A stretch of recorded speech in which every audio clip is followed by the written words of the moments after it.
ሄርሜላ የበአምላክ ደካማ ጎን በመጠቀም የምትፈልገውን ነገር አግኝታለች ማለት ነው። ኃላፊነት የማትወስድ ከሆነ ይህንን ጉድ ለቤተሰቦች እናገራለሁ እያለች በጣም ስታስፈራረም ነበረ። ከዚህ ላይ ግን በአምላክ ቤተሰቦቹ እንዲያውቁ አልፈለጉም። ምክንያቱም አንደኛ የእሱ ልጅ እንዳልሆነ በደንብ ያውቃል። ሁለተኛ ደግሞ ህብስት በተለይ ሰምታ ስለዚህ ጉዳይ መጨናነቅ የለባትም በሚለው አስቦላት ነው እንዳትነግራት ያላት። ግን ደግሞ ብዙ ጊዜ ይቺ ጓደኛሽ በጣም አስመሳይ ናት፣ ምንም አይነት ጓደኛ አያስፈልግሽም ላንቺ ብሎ ደጋግሞ የነገራት ቢሆንም ህብስት ደግሞ ይህን ነገር እየተረዳች አይደለም። በሌላ በኩል አብነት አሁን ላይ ሄርሜላን በግልጽ በቁም ነገር ቁጭ አድርጎ ፊት ለፊቱ እኔ ከአንቺ ፍቅር ይዞኛል፣ ስለዚህ የምትይ ነገር ካለ ግን ወይም ደግሞ በህይወትሽ ውስጥ ሰው ካለ እኔ ማፍቀሬን እተዋለሁ፣ አቆማለሁ። ስለዚህ አንድ ነገር በይኝ፣ ይህን ያክል እርምጃ ከምራመድና በኋላ አንድ እኔ ሳቂታና ተጫዋች እንደመሆኔ የሆነ ነገር ከመሆን ካሁኑ ፍቅሬን ወይም ደግሞ ብቻዬን እየወደድኩሽ መሰቃየቴን ገደብ አበጅቼላት ልሰቃይ፣ ነገር ግን ሰው ከሌለ በህይወትሽ ውስጥ ገብቼ የምትፈልጊውን ነገር ባግዝሽ ጥሩ ነው ብሎ አናግሯታል።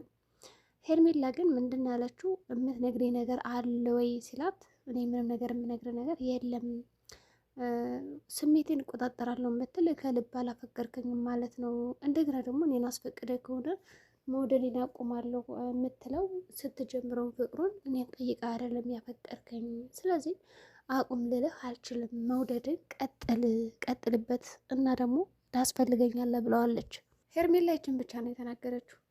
እና አብነት ደግሞ በቁም ነገር እና በስሬት ይሄንን ነገር ጠርቶ ስላናገራት ደስ ብሎታል።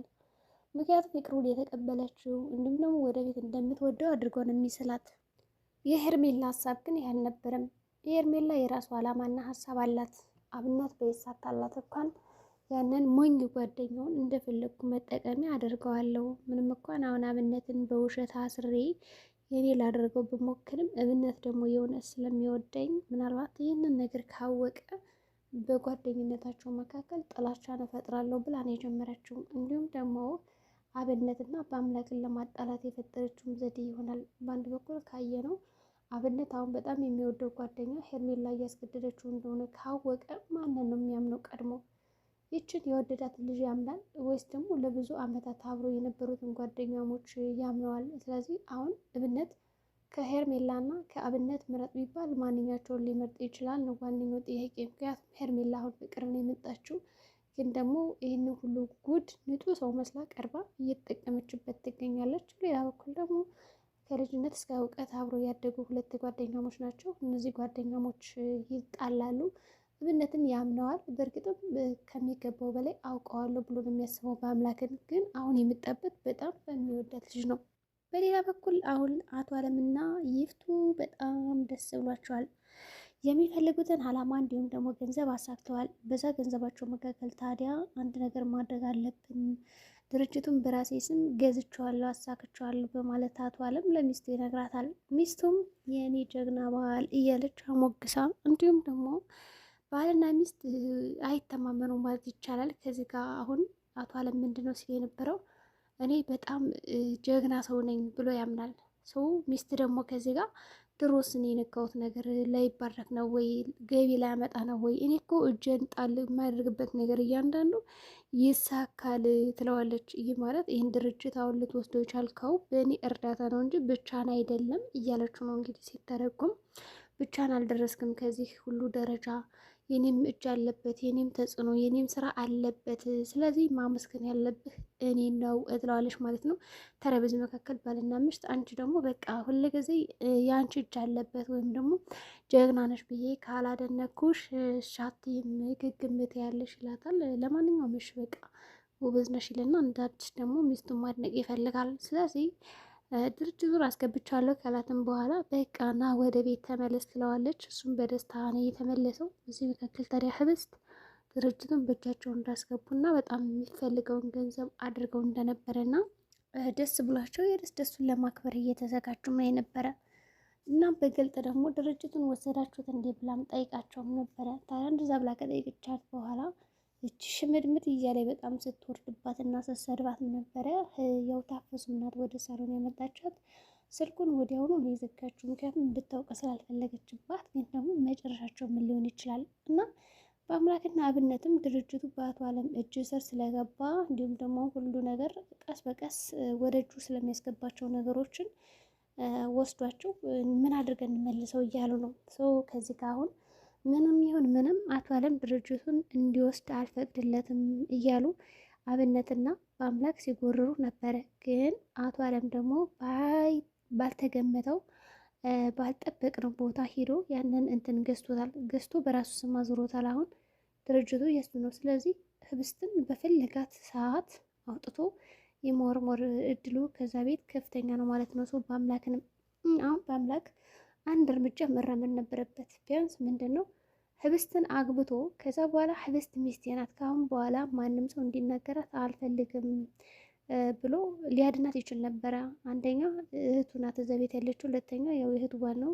በሶስተኛ ደረጃ ሀብትና ንብረቱ በሱ ስም በህብስት የነበረው በአምላክ ስም ማዞር ይችሉ ነበረ፣ በመጀመሪያውም ደረጃ ማለት ነው። ግን ደግሞ ይሄ ነገር እንዳይፈጠር ለስራችንና ለዓላማችን መሰናክል ትሆናለህ ብሎ ስለነበረ አላደረገውም ማለት ነው በአምላክ። ስለዚህ ተበልቷል፣ ተቀድሟል።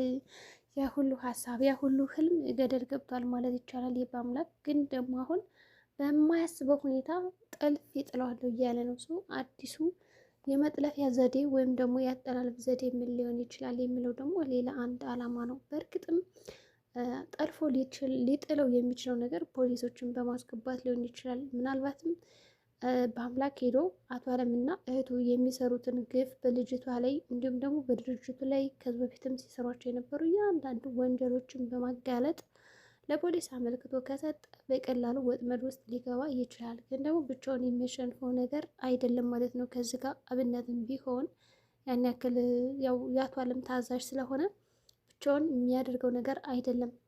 ስለዚህ እነሱ አሁን የሚያስፈልጋቸውን የገንዘብ መጠን 6 ሚሊዮን ነበረ። 6 ሚሊዮን ብቻ ነው ለድርጅቱ ጨረታ ይቀርባል ብለው የነበሩት። ግን እሱ ደግሞ አቶ አለም ደግሞ ከዛ ገንዘብ በላይ ነው የጨመረው። ሰው ሸውዷቸዋል። ከዚህ ጋር እነ አብነት 6 ሚሊዮን እንደሚያካፍል ወይም ደግሞ እንደሚያቀርብ ነው የሚያውቁት። እነሱም ደግሞ የተዘጋጁት በዚህ ልክ ነበረ። በጣም ብዙ ብር አላወጡም ማለት ነው። ስለዚህ ጨረታውን አሸንፏል አቶ አለም ብዙ ገንዘቦችን በመክፈል ወደ ራሱ ስም ለመገልበጥ ችሏል።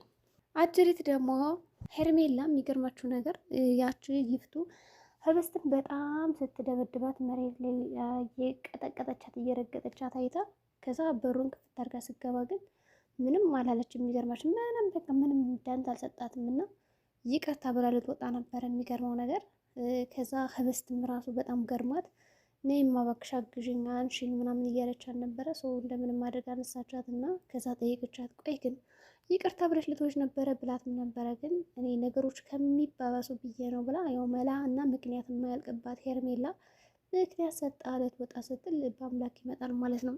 በአምላክም ከአብናት ጋር ቆይቶ ነው የመጣ። ስለ ፍቅራቸው ጠይቆት እንዲሁም ደግሞ ምናለችው የሚለውን ነገር ለማጣራት ነው ቆይቶ የመጣው። ሌላው ደግሞ አብነት እዚህ ጋር በአምላክ እውነቱን ነገር ለመናገር ከብዶታል። እዚህ ጋር ልጅቷ እያስገደደች ነው፣ ከኔ ልጅ አላት እያለች እያስፈራራች ነው፣ አግባኝ እያለች ነው ምናምን ብሎ ቢነግረው ኑሮ በአምላክ አብነት ሊያምነው ይችል ነበረ። ግን ደግሞ የጓደኛውን ደስታ ላለማጥፋት ሳቁን ምናምን ላለመንፈግ ይመስለኛል ዝም ብሎ ነገሮችን በድብቅ መከታተል የጀመረው። ከዛም የራሰ ጉዳይ በማለት ነው ጥሎት ሄደ።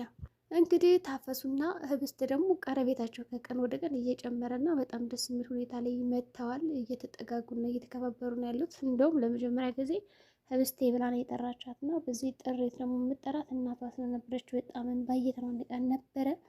አሁን ህብስትና ታፈሱ በጣም ተግባብተዋል ማለት ይቻላል። ታፈሱና በአምላክም ጓደኛሞች ነው። አሁን ታፈሱ እንደ በፊት በአምላክን ጌቴ ምንም ማለት ትታለች። ይህ ነገር ጥሩ ሆኖ ስራውን ብቻ እየሰራች ነው ያለችው እና ሁለቶችን እየታዘዘች ነው ያለችው። እናም በቃ አንድ ቀን በሰፊው እናወራለን ጊዜ ሲኖረን። ስለዚህ አሁን ማድረግ ያለብኝ ስራ ስላለ መሄድ አለብኝ። ደግሞ እትዬ ከመጣች ተቆጣኛለች ብላ ወደ ኪችን ስትሄድ ወዲያውኑ ታቆጣቻት ማለት ነው። የሚገርማችሁ ነገር አጅሪትም የታል ምግቡ የሰው አይደለም ወይ በማለት ክርክር። ግን እዚህ ጋር አንድ ደስ የሚለው ነገር ታፈሱ በዛሬው ቪዲዮ በጣም አስደናቂ ነገር ነው የሰራችው። ምክንያቱም ለአለቃው ሳትፈራ እየመለሰች ይችላል ነበረ። እኔ ምን ወጥቶኝ ነው ያለ ጥፋት የሚቀለቀለው? ለምንድን ነው የምመችኝ? አሁንስ በዛ እጭ እስከ ማለት ደረጃ ደርሳለች ማለት ነው። ሰው ልክ ልኳን የነገረቻት ይፍቱን ማለት ነው። ከዛም ጨለለች እና የይፍቱን ንዴት ነው መሰለኝ ሄዳ ከህብስት ላይ እየተወጣችባት። ህብስት ምዝጋ የተሳሳተችው ነገር ምንድን ነው? በድብቅ በሩን ቆልፋ ነበር መራመድ የነበረባት እና ለመንቀሳቀስ የምትሞክረው እንጂ በሯን ከፍታ አልነበረም። ሊያስጠቃት የቻለው ይሄ ነው፣ በሩን ክፍት በመተዋ ያ እና ተናዳ ስለነበር ዘው ብላ ስለገባች። በአምላክም ህብስትን በጥፊ ያቃጥሏታል። በዚህ መካከል ደግሞ እህቱ አሁን በአምላክ ልጅ እንዳለው አውቃለች። ሰው ደካማ ጎን አገኘችበት ማለት ነው። እና አሁን እንድታደርገው ትችላለች። አብነትን ተወጣጠረብን እያሉ እየተነጋገሩ ነው ሁላቸውም። የዛሬ ቪዲዮአችን ይህን ይመስላል። በቀጣይ ቪዲዮ እስከምንገናኝ መልካም ጊዜ ይሆንላችሁ።